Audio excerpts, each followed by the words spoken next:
শাওয়াল মাসের রোজার ফজিলত ও আমলগুলো কি কি? রমজানের পরের মাসটাই শাওয়াল মাস। ঈদের চাঁদ দেখা গেলে সেই চাঁদটা মূলত শাওয়াল মাসের চাঁদ। এই শাওয়াল মাসের করণীয় কি, আমল কি? উত্তর হলো যে শাওয়াল মাস এর দুইটা ফজিলত আছে। এক হলো এটা হজের মাস। আল্লাহ তাআলা বলেছেন আল হাজ্জ আশহুরু মালুমাত, কয়েক মাস এটা হজের মাস হিসাবে বিবেচ্য। এর ভিতরে শুরু হয় শাওয়াল দিয়ে, শেষ হয় জিলহজ দিয়ে। এখন প্রশ্ন উঠতে পারে, হজের কার্যক্রম তো হয় জিলহজের 8 থেকে 13 তারিখ, তাহলে শাওয়াল মাস কিভাবে হজের মাস হয়? এর উত্তর হলো, কেউ যদি হজ স্টার্ট করতে চায় শাওয়াল মাসে সে স্টার্ট করতে পারবে। অর্থাৎ হজের উদ্দেশ্যে এহরাম পরে মক্কায় ঢুকে গেল, শাওয়ালে স্টার্ট হয়ে গেল, ওমরা করে বাকি হজের অপেক্ষা করতেছে। এটা পার্ট অফ হজ।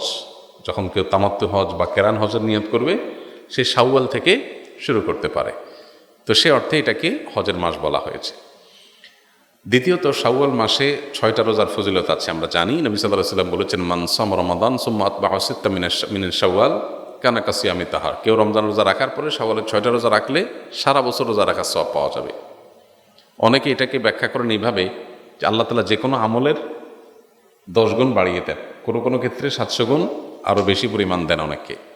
তো রোজা রাখার ক্ষেত্রে আমরা রমজানের রোজা রাখছি 30টা, আর শাওয়ালে যদি 6টা রাখি তাহলে হবে 36টা। এই 36কে যদি আপনি 10 দিয়ে গুণ দেন কত হবে? 360। এই জন্য হাদিসে বলা হয়েছে রমজানের 30 রোজার পরে বা পুরো মাসের রোজার পরে যদি কেউ 6টা রোজা প্লাস করে তাহলে সারা বছরের পেয়ে যাবে, অর্থাৎ তখন 10 দিয়ে গুণ হয়ে যাবে। তাহলে আমার 30কে 360-এ পরিণত করার জন্য আমার 6টা রোজা রাখতে হবে। Why not? আমরা কেন এটা মিস করবো? তো এটা চেষ্টা করা দরকার। এই 6টা রোজা একসাথে রাখা কোনো জরুরি না, যার যেভাবে খুশি ভেঙে রাখতে পারে। কারণ ছুটির দিন শনিবার শুক্রবার, তিনি এই 2 দিন রাখলেন, কেউ অন্য দিন রাখলেন, আজকে 2টা রাখলেন, আবার 1 সপ্তাহ পরে 2টা রাখলেন, যেভাবে খুশি রাখতে পারেন। পুরো মাসের মধ্যে রাখতে হবে, এটা হলো মূল কথা।